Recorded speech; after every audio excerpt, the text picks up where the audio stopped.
हाथ उठा के बोलिए मेरे साथ, भारत माता की, भारत माता की, भारत माता की करके मुझे रहा है कि 11 मई को कमल के फूल पर इतना वोट मिलने वाला है कि जैसे उत्तर प्रदेश से 14 वर्ष का वनवास समाप्त हुआ, वैसे 15 वर्ष का वनवास अब चुनार से भी समाप्त होने वाला है। और श्री विजय बहादुर सिंह जी जो भारतीय जनता पार्टी के गठबंधन के प्रत्याशी हैं, विजय बहादुर जी और इनके सभी हमारे पार्षद प्रत्याशी जो आप सबके आशीर्वाद प्राप्त करने के अधिकारी भी हैं, और आप सबसे निवेदन भी कर रहे हैं कि 11 मई कमल का फूल, बाकी सब कुछ जाइए भूल।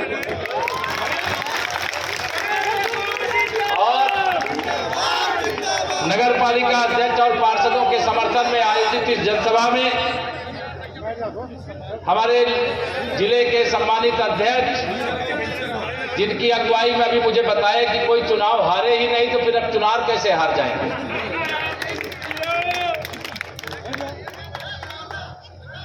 हमारे इस क्षेत्र के लोकप्रिय विधायक, हमारे बहुत प्रिय साथी श्री अनुराग सिंह जी, जिन्होंने अभी यहां के पालिका अध्यक्ष की पोल ही खोल करके रख दिया। हमारे निकाय की दृष्टि से संयोजक, जिला उपाध्यक्ष गैस के चूल्हे पे वो रोटी बनाएंगे। बहुत से ऐसे परिवार होते, अगर एक दिन मजदूरी करने का मौका ना मिले, तो पैसा कमाई ना हो, परिवार को भूखा रह जाना पड़े या तो कर्ज लेकर के पेट भरना पड़ता था। लेकिन जब गरीब माँ बाप का बेटा देश का प्रधानमंत्री बनता है तो गरीबों के लिए कितना काम करता है, इसका उदाहरण 3 साल से अधिक समय से आपको प्रधानमंत्री गरीब कल्याण योजना के अंतर्गत, प्रधानमंत्री गरीब कल्याण अन्न योजना के अंतर्गत राशन का ढेर लग गया होगा। आपके घर में मिलता है कि नहीं मिलता है राशन? अगर ये सपा बसपा कांग्रेस वाले होते, भूखे में नहीं मर जाते, नहीं ये भाषण देते, राशन बेच के खा जाते। लेकिन हमारे पार्टी के अंदर, हमारे पार्टी की नीतियों में एक ही बात है, जो कहेंगे वो करेंगे। हमारी कथनी और करनी में कोई अंतर नहीं है। आज हम आपसे जब विजय बहादुर जी के लिए वोट मांगने के लिए आए हैं, तो एक बात और कहना चाहते हैं, इनके साथ में हमारे पार्षद प्रत्याशी भी खड़े होंगे। खड़े हैं कि नहीं खड़े हैं? कहां है सब प्रत्याशी? आ जाओ इधर।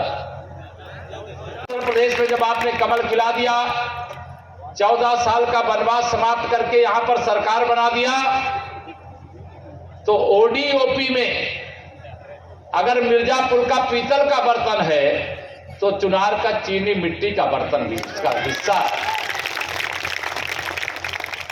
भारतीय जनता पार्टी सदा से सुशासन और विकास को अपना एजेंडा मानती रही। सपा बसपा कांग्रेस का चरित्र क्या रहता है? इनका चरित्र यह रहता है कि अगर सत्ता मिल जाए तो जनता के नाम पर योजना बनाओ और लूट करके खा जाओ। लेकिन इनको मालूम नहीं था कि इस देश की जनता बहुत समझदार है, और एक बार चुनाव होने के बाद दूसरी बार भी चुनाव होता है, और झूठ की दीवार ज्यादा देर टिकी नहीं रहती है। गरीबी हटाओ का नारा देते देते देते गरीबों को ही मिटाने का काम शुरू कर दिया। और जब 2014 में आपको मौका मिला, आपने कमल खिला दिया, भाजपा के गठबंधन को जिता दिया, और माननीय नरेंद्र मोदी जी के नेतृत्व में देश में शक्तिशाली सरकार बना दिया। और 2014 ही नहीं, जब 2017 आया, तो 2017 के विधानसभा चुनाव में भी आपने उत्तर प्रदेश से अनुराग जी सहित 325 विधायक हमको जिता करके दिया, और उत्तर प्रदेश में भी भारतीय जनता पार्टी की सरकार बन गई, डबल इंजन की बन गई। अब दिल्ली से कोई योजना भेजी जाए तो जो समाजवादी पार्टी की जब सरकार होती थी तो बैरियर लगा देती थी कि हम गरीब कल्याण की योजना गरीब के पास नहीं जाने देंगे। जनता ने कहा ठहरो, 2014 में हम अगर मोदी जी को ला सकते हैं देश में तो 2017 में भी तुमको हटा सकते हैं। और 2017 में आपने समाजवादी पार्टी की साइकिल पंचर करके उसको सैफई वापस भेज देने का काम किया। और जब उत्तर प्रदेश में भी सरकार बन गई तो गरीब कल्याण की योजनाओं का अंबार लग गया। नगर क्षेत्र हो चाहे गांव क्षेत्र हो, चाहे किसान हो चाहे मजदूर हो, हर योजना में से जो गड़बड़ियां थी उनको धीरे धीरे धीरे करके हमने समाप्त करने का काम किया। और आज हर गरीब आदमी गांव में भी आपका संपर्क है। चुनार नगर पालिका, यहाँ के गांव कोई दूर दूर नहीं है। अगर चुनार नगर पालिका में गरीब रहता है तो उसके लिए भी प्रधानमंत्री आवास नगरी होता है। और गांव में अगर कोई रहता है तो प्रधानमंत्री आवास ग्रामीण की योजना के अंतर्गत लोगों को पक्का घर बना करके देने का काम किया जाता है। जो गरीब आदमी के घर में कभी बिजली का बल्ब एक नहीं जलता हुआ देखे होंगे, जब डबल इंजन की सरकार बनती है तो हर घर में सौभाग्य योजना से उजाला पहुंच जाता है। हम भी करके राजनीति के अंदर इस जिम्मेदारी को इस समय निभा रहे हैं। अनेक ऐसे गरीब परिवार थे तो कभी सोचे भी नहीं हो का मैं हृदय से अभिनंदन करता हूं, वंदन करता हूं। इस सभा में मौजूद मेरे सभी बड़े बुजुर्गों, मेरे नौजवान दोस्तों, मेरी माताओं बहनों, मेरे पत्रकार मित्रों, मैं तो जहां भी चुनाव के कार्यक्रम में जाता हूं कमल खिलाने के लिए ही जाता हूं।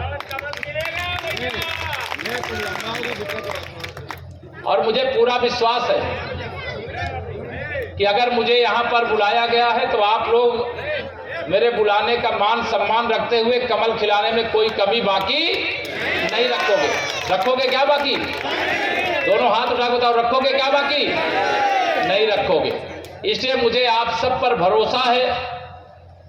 इसीलिए मैं आप सबको यह कहने के लिए भी आया हूं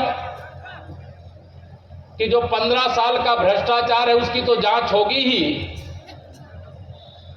अगर भ्रष्टाचार किया गया है तो उसकी वसूली भी होती है। अगर दोषी पाए जाते हैं तो जेल के दरवाजे भी खुले होते हैं। क्योंकि हमारे प्रधानमंत्री जी कहते हैं ना खाऊंगा ना खाने दूंगा, और जिसने खाया है उसको भी वसूल करके जिनका खाया है उन्हीं के लिए योजना बना करके उनके पास वापस भेज दें। और जब मैं मिर्जापुर में आया हूं, मां विंध्यवासिनी जी की धरा पर आया हूं और चुनार में आया हूं, तो चुनार का चीनी मिट्टी का बर्तन, जब मैं छोटा से था बचपन में, घर में माता जी मेरी जब अचार डालती तो चुनार वाले गैस के चूल्हे पे वो रोटी बनाएंगे। बहुत से ऐसे परिवार होते अगर एक दिन मजदूरी करने का मौका ना मिले, दो पैसा कमाई ना हो, परिवार को भूखा रह जाना पड़े या तो कर्ज लेकर के पेट भरना पड़ता था। लेकिन जब गरीब माँ बाप का बेटा देश का प्रधानमंत्री बनता है तो गरीबों के लिए कितना काम करता है इसका उदाहरण 3 साल से अधिक समय से आपको प्रधानमंत्री गरीब कल्याण योजना के अंतर्गत, प्रधानमंत्री गरीब कल्याण अन्न योजना के अंतर्गत राशन का ढेर लग गया होगा। आपके घर में मिलता है कि नहीं मिलता है राशन? अगर ये सपा बसपा कांग्रेस वाले होते भूखे में नहीं मर जाते। नहीं, ये भाषण देते, राशन बेच के खा जाते। लेकिन हमारे पार्टी के अंदर, हमारे पार्टी की नीतियों में एक ही बात है, जो कहेंगे वो करेंगे। हमारी कथनी और करनी में कोई अंतर नहीं है। आज हम आपसे जब विजय बहादुर जी के लिए वोट मांगने के लिए आए हैं तो एक बात और कहना चाहते हैं, इनके साथ में हमारे पार्षद प्रत्याशी भी खड़े होंगे। खड़े हैं कि नहीं खड़े हैं? कहां है सब प्रत्याशी? आ जाओ इधर।